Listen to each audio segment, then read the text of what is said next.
மத நல்லிணக்கம் என்பது கொடுக்கல் வாங்கல் சமாச்சாரம்.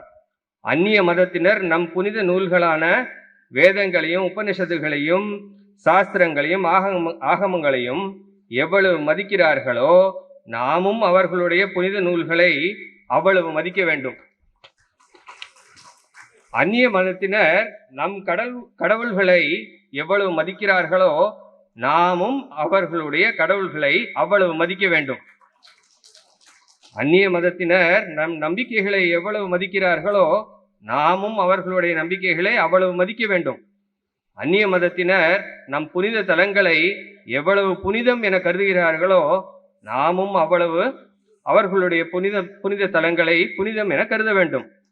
அந்நிய மதத்தினர் நம் பண்டிகைகளை எவ்வளவு மதித்து அவற்றை கொண்டாடுவதில் இடையூறு செய்யாமல் இருக்கிறார்களோ நாமும் அவ்வளவு மதித்து இடையூறு செய்யாமல் இருக்க வேண்டும்.